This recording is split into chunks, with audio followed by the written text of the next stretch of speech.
Bonjour à tous, c'est Najahem. Aujourd'hui, je vous propose de partager quelques favoris du moment.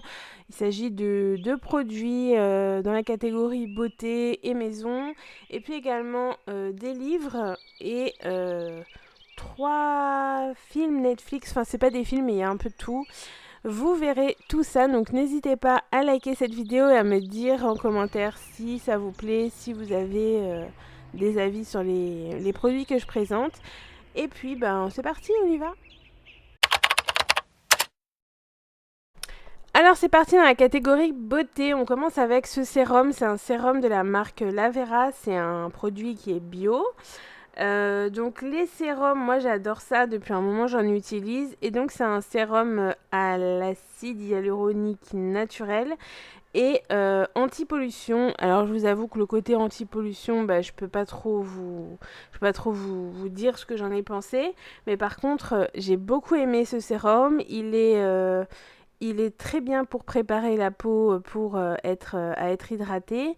Et en même temps, il donne un petit côté frais. Et aussi, je trouve qu'il laisse vraiment un voile doux sur la peau. Et j'ai beaucoup aimé ce côté-là. Après, ce que j'ai moins apprécié, c'est le côté un peu collant. En fait, tous les sérums ont un petit côté collant, mais moi, la plupart du temps, j'utilise un sérum, c'est la marque Le Petit Olivier, j'en parlais dans une autre vidéo, et il n'a pas ce côté collant, puisqu'il ressemble plus à une huile. Donc, euh, donc voilà, mais sinon, j'ai vraiment apprécié énormément, et je pense que je me le rachèterai en fait. Je pense que j'alternerai, parce que j'aime bien aussi tester des nouveaux sérums, mais voilà, je vous le recommande surtout si vous avez la peau sèche. Ensuite, deuxième produit, c'est ce déodorant pour peau sensible de la marque Sobio. Donc pareil, c'est un produit bio qui est au karité. Donc c'est spécial pour les peaux sèches et les peaux sensibles. Donc vraiment, il est bien, il sent bon, etc. Il n'est pas du tout agressif. Donc il est sans alcool, sans sel d'aluminium, etc. Par contre, il n'est pas antitranspirant, donc si jamais vous transpirez beaucoup, c'est pas pour vous. Vaut mieux prendre dans la catégorie bio ceux de Clémence et Vivien. Ensuite, je vais vous parler d'après-shampoing bio. Alors en fait, ces temps-ci, je cherchais absolument des démêlants bio, des après-shampoings bio qui soient efficaces. Et du coup, j'en ai testé trois. J'ai testé celui-ci de chez Sobio que je n'aime pas du tout. Je commence avec le pire, celui-là, j'ai pas du tout aimé. Donc le rose que vous voyez à gauche, on dirait du dentifrice. La pâte, elle reste collée sur les cheveux. C'est impossible à rincer, etc. Ensuite, celui que vous voyez à droite, le bleu, c'est de la marque Lavera. Celui-ci, il est très bien. C'est d'ailleurs sur YouTube que j'ai découvert et du coup, voilà, j'ai testé, il est bien. Après, je trouve qu'il ne démêle pas énormément les cheveux. Par contre, j'en ai trouvé un qui est magnifique, c'est celui-ci, c'est la marque Douce Nature. Alors celui-là, je vous le recommande, mais à 1000%. Bah là, il est mouillé d'ailleurs parce que je viens de me laver les cheveux. C'est un baume démêlant nourrissant. Il est effectivement démêlant, nourrissant. Ils sont super bons et les cheveux, ils sont pas lourds. Moi, j'ai les cheveux longs et bouclés, donc il faut absolument un démêlant, mais il faut que ça soit pas trop lourd. C'est pour les cheveux secs, abîmés et ternes. Et je peux vous dire qu'il fait des cheveux magnifiques. Il est bio, il est fabriqué en France. Il est parfait. Je vais dire perfect. Non, franchement, il est génial. Je vous le recommande, mais vraiment, c'est Douce Nature. Ensuite, on passe au gel douche. Donc c'est pas bio, je crois, mais c'est bonne composition. C'est un gel lavant de la marque SVR qui est un nettoyant doux protecteur anti-dessèchement sans savon. C'est vraiment pour les peaux sensibles, c'est sans parabènes, c'est pour toute la famille. Il y a 1 litre dedans, il coûte pas très cher, je crois, genre 8 € en parapharmacie. Et il sent très très bon, il est très doux, il agresse pas trop la peau. Je viens de le commencer, mais j'ai quand même utilisé pas mal. Et ce que j'aime, c'est son odeur. J'aime bien en fait prendre ma douche le soir avec parce qu'il sent super bon et très doux. Et vraiment, je recommande pour les peaux sensibles. Ensuite, on passe à cet objet non identifié. Non, je rigole, c'est un rouleau de jade, donc je pense que beaucoup connaissent. Pour celles qui connaissent pas, donc c'est un rouleau en pierre de jade. Il y en a aussi en en quartz, je crois, mais je sais pas si c'est une pierre qui peut se lisser. Enfin, j'avoue que je m'y connais pas, mais en tout cas, ce sont des objets qui permettent de faire rouler sur le visage, sur la peau, au niveau de sous les yeux, du menton, du front, etc. En fait, un peu partout sur le visage, mais en respectant quand même un ordre que vous pouvez trouver sur Internet. Et ça permet de lisser la peau, enfin normalement ça permet de lisser la peau, prévenir les boutons, l'acné, etc. Moi je l'ai utilisé plus par-ci par-là pour surtout quand il fait chaud et que j'ai envie de me rouler en fait un truc frais sur la peau. J'ai essayé genre de faire matin et soir, mais j'ai pas tenu genre plus de 2 jours, donc je peux pas vous dire en fait si ça marche vraiment. Mais par contre, je trouve que c'est assez sympa pour rafraîchir le visage et pour sous les yeux et le front aussi. J'aime bien, je trouve que ça détend. Ensuite, on passe aux objets. Donc, il y a deux choses que j'ai achetées récemment et que vraiment je kiffe.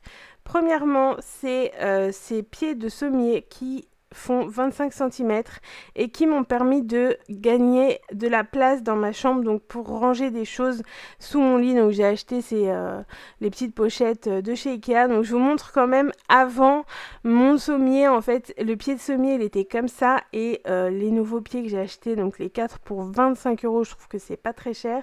Ils m'ont fait gagner un espace sous le lit, donc j'ai trouvé que c'était une bonne idée à partager avec vous, surtout pour celles qui ont besoin d'espace.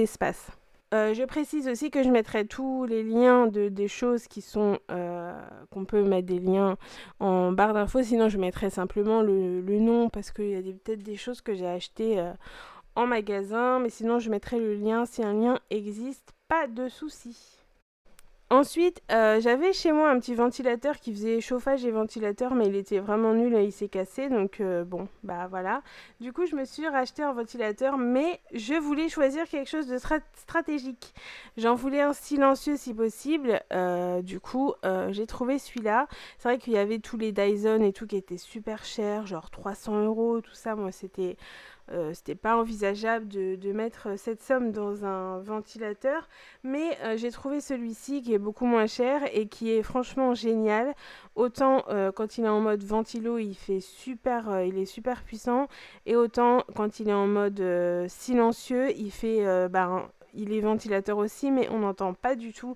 Je vais vous montrer après parce que j'ai filmé avec le son pour que vous entendiez vraiment bah, vous entendiez qu'il fait pas de bruit, c'est un peu bizarre, mais vous allez voir, oui, bon, il fait un tout petit peu de bruit, mais vraiment, vous pouvez dormir largement avec. Moi, c'était mon souhait. Et en plus, on va dire, la cerise sur le gâteau, c'est qu'il a une télécommande. Du coup, moi, je le mets un peu loin de mon lit. Et voilà, avant de dormir, je le mets un peu plus fort. Après, je le mets en mode silencieux pour la nuit. Je dors, et puis des fois, pendant la nuit, je me réveille et je l'éteins carrément quand vraiment j'en ai plus besoin. Et voilà, c'est quand même super pratique. Je vous laisse écouter le non-bruit.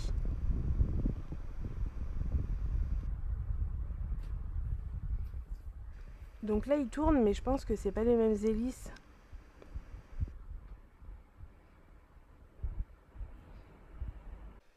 Ah oui, aussi ce petit mini coup de cœur pour la route, c'est une bougie de chez Carrefour en fait que j'ai acheté à 2 € et je voulais juste vous dire qu'elle sent super bon et super fort. C'est fruits rouges. Bon, moi j'adore les fruits rouges, mais je pensais pas qu'elle allait comme ça embaumer la pièce.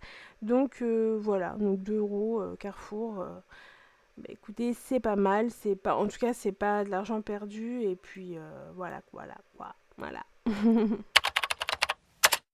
Ensuite, mes favoris livres. Alors, celui-ci, c'est un livre que je qualifierais de feel good. C'est plus pour passer, voilà, les moments. Je pense que c'est les livres parfaits pour les vacances.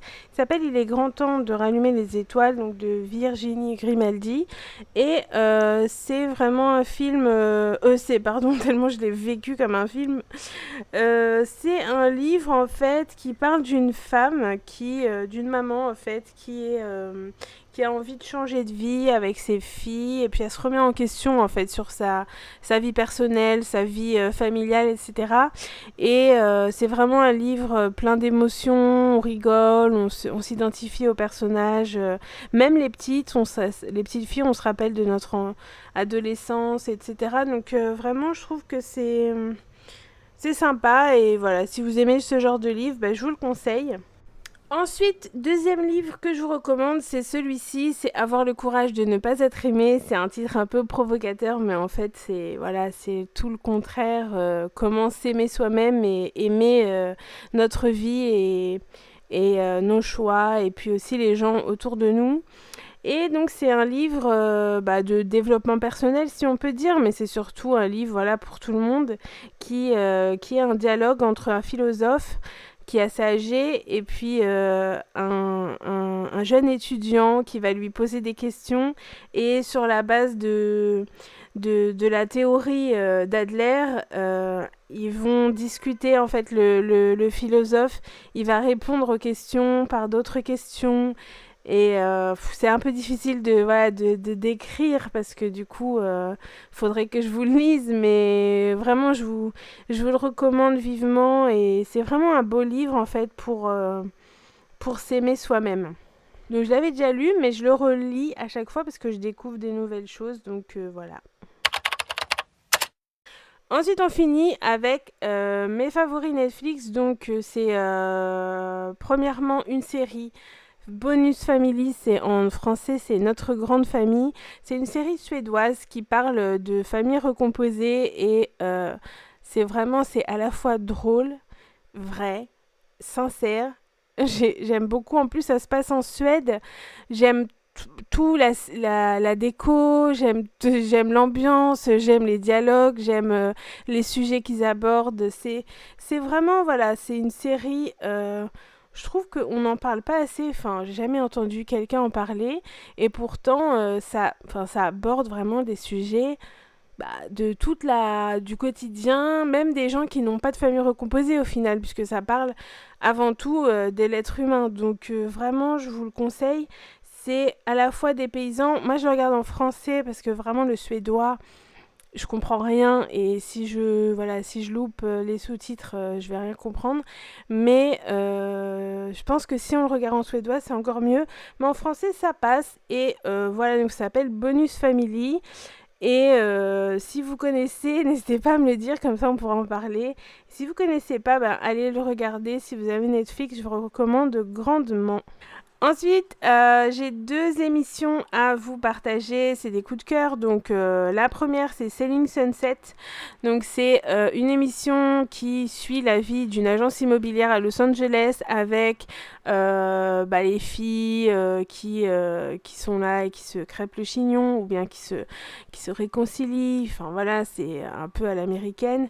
Donc c'est super sympa. Franchement, moi, ça fait partie des émissions que j'aime bien mettre en fond quand je fais le ménage, ou quand je fais un truc qui nécessite pas trop de réflexion. Du coup, ça me permet d'avoir une émission sympa, parce qu'en plus c'est en français, enfin il parle en anglais, mais il y a une voix qui traduit en français, donc on n'est pas obligé d'être les yeux rivés sur l'écran, et c'est très bien. J'attends la saison 2 avec impatience parce que j'ai beaucoup rigolé. Si vous connaissez, n'hésitez pas à me le dire, et qu'on en discute aussi. Donc voilà, et ensuite on passe à la deuxième. Alors, Instant Hôtel, c'est une émission qui se déroule en Australie, donc c'est que des Australiens.